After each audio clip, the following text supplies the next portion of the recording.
एक लालपुर नामक गांव था। उस गांव में हीराचंद नाम के एक बड़े व्यापारी सुखी और धनी व्यक्ति थे। साथ ही वो एक नैतिक और गुणी व्यक्ति भी थे। उन्होंने वहां हिसाब किताब लिखने के लिए एक लेखाकार को नियुक्त किया। लेखाकार का नाम मफतलाल था। मफतलाल के मन में मुफ्त में चीजें पाने की वृत्ति जागृत हुई। धन की लालसा दिन प्रतिदिन बढ़ती गई। वो अक्सर शेठ से वेतन वृद्धि की मांग करता, बोनस मांगता और फर्जी बिल पेश करके पैसे वसूलता था। इस तरह मफतलाल मुसीबत में फंसने लगा और पैसों के प्रति उसका लालच बढ़ता ही गया। मफतलाल नौकरों को वेतन देता था, लेकिन उसमें से अपना हिस्सा खुद रख लेता था। अगर कोई नौकर कुछ बोलता तो वो उसे जबरदस्ती पानी पिलाता था। उसने गुप्त रूप से व्यापार करके भी पैसा कमाना शुरू कर दिया था। वो शेठ का विश्वास बनाए रखने के लिए तरह तरह के हथकंडे अपनाने लगा था। फिर शेठ के नाम पर दान देने के बहाने उन्होंने बड़ी रकम इकट्ठा करना शुरू कर दिया।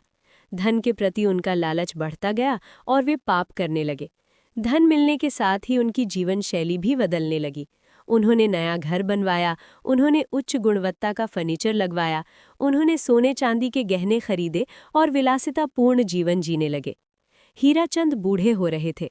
एक बार शेठ बीमार पड़ गए और उन्हें अस्पताल में भर्ती कराया गया। पूरे 1 महीने बाद उनकी सेहत में सुधार हुआ। हीराचंद ने बिल मांगा। अस्पताल का बिल बहुत बड़ा था। शेठ हैरान तो हुए, लेकिन कुछ नहीं बोले। उन्होंने मुनीम की उदारता को सराहा। अब शेठ ने लेखाकार की परीक्षा लेने का सोचा।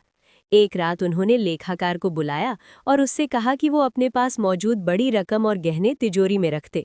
लेखाकार ने पैसे और गहने तिजोरी में रख दिए और चाबी शेठ को दे दी, लेकिन चाबी से तिजोरी को बंद नहीं किया। शेठ ने दवा ली और बिस्तर पर चले गए। मफतलाल घर चला गया, लेकिन धन के लालच के कारण मफतलाल को नींद नहीं आई। इसी बीच शेठ दूसरे कोई एक नौकर को साथ में लेकर मफतलाल के घर में छिप गया। लेखाकार मफतलाल रात में जाग गया। चुपके से लेखाकार के घर जाकर शेठ और नौकर ने मिलकर सूटकेस में रखे पैसे और गहने लिए और अपने घर लौट आए। शेठ ने लेखाकार को बुलाया। कोषाध्यक्ष ने तिजोरी की चाबी शेठ को दी और लेखाकार चल पड़ा। लेखाकार तुरंत घर गया। घर पहुंचकर जब उसने सूटकेस खोला तो उसमें कुछ भी नहीं था। लेखाकार सोच में पड़ गया, ये सब कैसे हो सकता है। इसी सोच के चलते वो बेहोश हो गया। नौकरी छूटने के डर से मुनीम पागल हो गया।